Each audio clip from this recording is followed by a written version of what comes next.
Hello, Sairam everyone. Sairam brothers and sisters.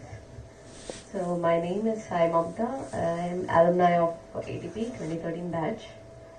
I would like to share how I got into Swami's fold.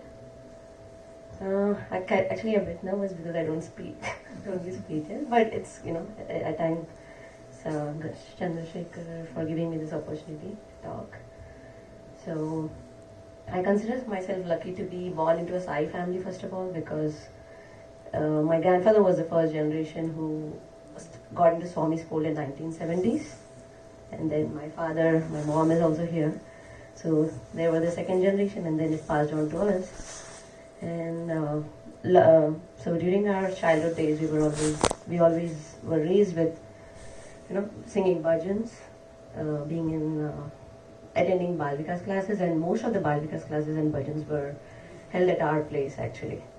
So because of my grandfather, he always wanted to make sure that we as cousins, and like we were 9 siblings, out of which 7 got into Swami's college. So I consider that to be, we are all lucky to get into Swami's fold and also studying there. So apart from the Bal Vikas classes and doing the bhajans, we tried to get admission in the primary school, which we didn't get lucky. None of us got lucky, the 9 of us.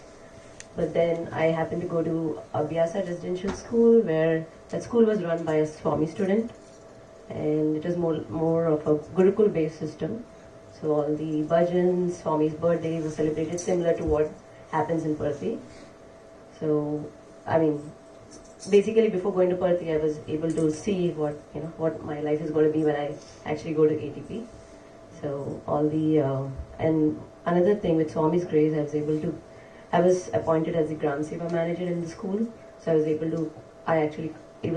to conduct medical camps, and we were also able to serve the poor there, distributing clothes, and I felt I was already doing Swami's work through when I was in the school. And then later, as soon as I passed out from the school, I was able to get into ATP, luckily, and after going into ATP, last batch to see Swami in physical form. So again, considering myself lucky there. And after getting into Swami's college, it was totally a different world, living in a different world, disconnected from the outside world. Performing in front of Swami during sports meet, and also Gram Seva activities. The best part was the 9 days.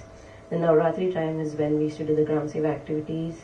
All the sisters used to sing bhajans all the packing of the food was done at the night.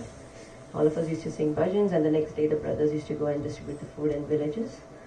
And all the festivals, like whether it's sports meet or whatever we did in Perthi, was celebrated grandly, and lucky to be part of it. I was able to see Swami in physical form in all the festivals, Guru Purnima and all that. And later on, after coming to being a Sai student, I didn't want to be just a Sai student, but also carry his principles forward.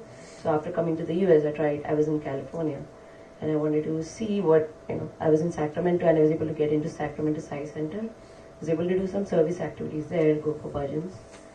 Stayed there until 2019, and then moved here through Sai Manikyam uncle. I think most of you know him.